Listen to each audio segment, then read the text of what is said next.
Hey, what's up? This is Ray with Get Real Ray, a space for life and business trips from one creative soul to you to hopefully inspire you on your journey or at the very least provide you with some laughs. So let's get real. Life has definitely thrown a lot of curveballs at me. The past couple of months. So if you've been watching this channel for a little bit, then you know that some of those curveballs include relocation, divorce, and caring for a special needs family member. Woo! All of that on top of keeping my business afloat and trying to make sure that make that money. I think it's good to have goals in life. So one of my goals is to eliminate my debt within the next 2 years. I would like to eliminate a good portion of it this year. And prior to all these curveballs, I was very much on track. And then, life was like, hey, Ray, slow down, girl. And I'm like, oh, really? And so, yeah. Well, okay. We're supposed to have an emergency rainy day fund. That's what we're supposed to do. That's what the gurus, the experts, they tell us, right? Well, I went through my emergency rainy day fund to deal with emergency, right? And then I had another emergency and had to, scrape together money to deal with that. And then there was another emergency. I just listed all the drama, right? So anyway, all these emergencies, they're going to start to add up. So now it is time to really pull back on the spending and pay down, and get back to saving, get back on track with my plan.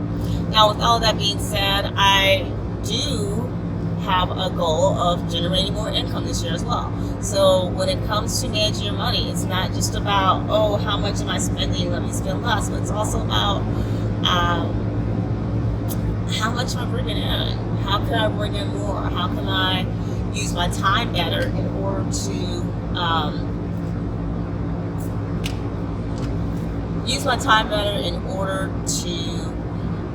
maximize the amount of money that I make per hour. One of the ways to do that is, of course, through side hustles, which you've probably watched 1,000,001 videos on side hustles by now. I certainly have. Another is to start your own business, tap into your talent, all those things. Right? Well, I already have my own business. Technically, I have multiple businesses. And then, of course, there is passive income, right? Now, the passive income I'm looking for some residuals from some quality acting work. However, since my ability to audition right now, time-wise, is quite limited, I don't really have a lot of opportunities to pursue work that involves providing residuals.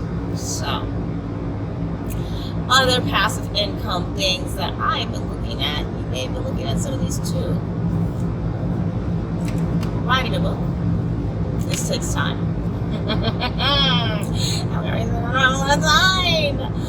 But writing a book is a great way to make some passive income.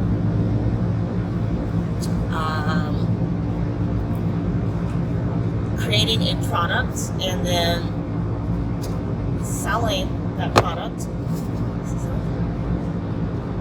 is another really good way to have money coming in. The one thing about the product creation, because I created a Shopify store, right? I was watching YouTubers like Wholesale Ted, which her videos are adorable. I love her.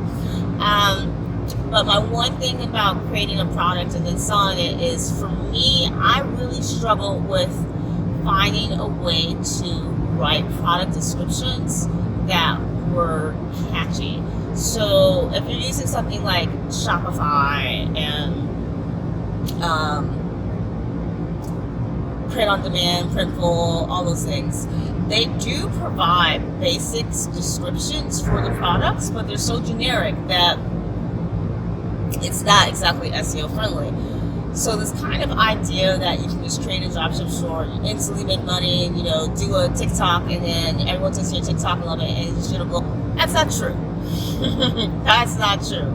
Maybe it was true back when TikTok first came out and when dropshipping first started, but it really does take time and energy in order to create a store that will attract people. Just coming up with a store name takes time. I've gone back and forth with, what do I call my store? How does it tie into my brand but still communicate what it is that we sell, and who my target audience is? All that stuff. That's a lot. If you open a store called Candy's Candles, and then you decide you want to sell more than candles, you can, but you will struggle to sell a large variety of items if you're branded as candles, because you're just going to be known for candles, right? I mean, one of my businesses is Choreography by Ray, and it started because I was providing dance choreography, and my name's Ray. So it was just kind of like, you know what? I'm not going to teach you a specific dance. I'm not going to brand this after trying to make it all cool and hip and street or futuristic. No, I'm just going to tell you exactly what I do. I provide choreography. And I still do that very much. You can still call Choreography by Ray and be like, I want to dance. And I'm like, sure, I will create your dance for you. Let's talk. But we now do so much more. So we offer, and I say we, because Choreography by Ray is no longer just me. There's 11 contractors, I think. We provide chess classes, coding classes, writing classes, and story time classes, art classes. Part of me finds it so crazy that one of the things we're really becoming known for is writing. And I'm like, do I need to change this to Writing by Ray? We have an amazing chess teacher who's just really taking the chess program to the next level. So can we call it Choreography by Ray and Chess by Raphael, but art by, so-and-so? So no, the name is crazy, right?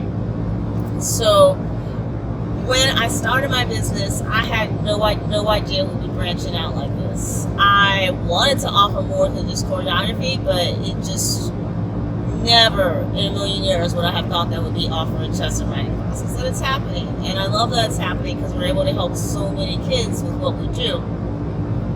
But from a name standpoint, name of business standpoint, I kind of put myself in a little bit of a hole when I named the company Choreography by Ray. So instead of changing the business name, I'm focused on rebranding, and instead of having us being known as dance classes, we're focusing on being known as a performing arts and technology center. So that is time right there. Owning your own business and creating the name for your business, creating a long vision plan for your business is time consuming. Sure is. But what's that old cliche? Do what you love what you do. Okay, well, I'm doing what I love, and it still takes time, and it's still exhausting, and it still costs money. So there you go. I'm just keeping it real for you. Okay, so yes, other ways to make money. So one thing I have been giving thought to is I recently received a phone call from, it's a website, an events website, right? And their thing is they list entertainers on their site in hopes of generating contracts. Are they? Now, as I'm saying, I'm like, maybe they're more than a website. Maybe they could be considered an agency. Maybe it's an agency. I did have an agent in the UK that I did one job for. I kind of feel like they worked with me because I was probably like the first US talent to respond, and then as they got known by other US talent, they were just probably like, yeah, we're gonna book some other people who have fancier equipment or maybe look more like traditional in terms of what the clients want. I'm cute, y'all, but I know my cuteness, and if you want an entertainer who looks like a Barbie doll, let's not, hey, let's just start with the curly hair for a second, right? Okay. So yeah, with all that being said, had an agent, only heard from them like for one gig. They mentioned another gig or whatever, that never happened. Just never heard from them again. Whatever. Anyway. So this new company reaches out and says, hey, we'd like to work with you. I'm thinking, what? That's insane. Yes and maybe. I don't know. So I'll do another video on why the maybe. But just the idea that I could be going back into doing work that would generate very nice pay per hour. It's really a really fun idea, but again, it takes time. So there are lots of products that I could create based off of this, this opportunity. So let me just provide a little more context, okay? When I teach a private lesson, depending on what it is I'm teaching, I could request anywhere from $40 to $200 an hour, depending on what I'm teaching. All right. Now, I've been doing what I do for a very long time, and what I do a lot of different things in case you haven't figured it out. Oh, snap! But for the most part, the things that I sell are things I've been doing for a long time, right? So anywhere from $40 to $200 for an hour. Now, if I wanted to do if I want to choreograph something for someone, I could request, anywhere from, I'm going to say it's around, no. Oh my goodness, okay. I'm not going to talk about that. So what I'm going to say instead, choreography rates, choreography rates could be anywhere from like 100 to, what is it? Say anywhere from 100 to 200 an hour, right? Just leave it at that. Now, performance rates can be anywhere from 250 to 500 an hour. Same amount of time, just different skill and different preparation as well. Okay. Now, if I create products based off of my most valuable product, or most valuable asset, most valuable skill, I should say, highest performance skill, there are so many different like business acronyms that I could be using right now, and none of them I tell you. Yeah, okay, so if I go ahead and create some products based around $500 value, then that generates passive income. So what kind of products? Maybe t-shirts, maybe a calendar, maybe photos or posters, a downloadable video course would do very nicely. The problem with the downloadable video course for me is that I do have certain standards in terms of what I think makes a nice video to watch, and I have tried collaborating with videographers in the past. Just I'm like, I can't afford to pay you tons of money. And it's just a lot of work for them and a lot of work for me. I have to make sure that I know exactly what I'm going to do for the video, what I want the outcome to be. I have to justify why anyone should pay for this. And you just can't go in winging it. So same with starting up that Shopify store. When you're creating a downloadable product, you can't just wing it. There is a lot of planning that goes into these things. And you know, when I think of all the YouTubers that I've watched, have been like, just create this. It's super easy breezy, no problem. You got this, and you'll make bank. Well, yeah, it is easy in the sense that it is accessible. However, the process of organizing things, getting things started, finding the audience, marketing to that audience, and developing that revenue stream is not easy.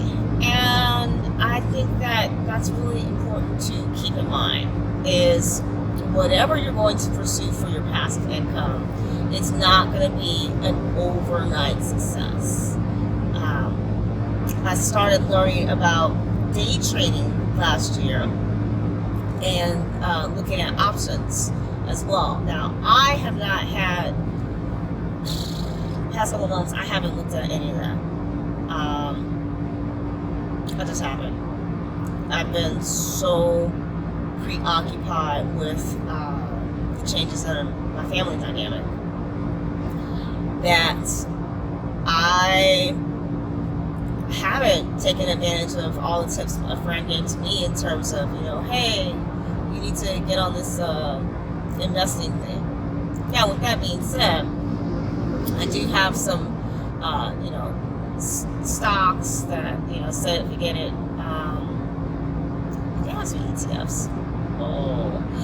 But, yeah, even when you're investing, you should really take some time to look at what your investments are. Markets fluctuate daily, so you don't want to spend all of your time trying to beat the market or anything like that. But with that being said, just all these passive income ideas that we come across, they take time. They really do. Okay, my friends, so that is my from the road passive income idea list. I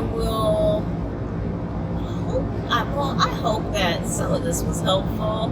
I'm looking forward to trying out. I'm looking forward to reorder.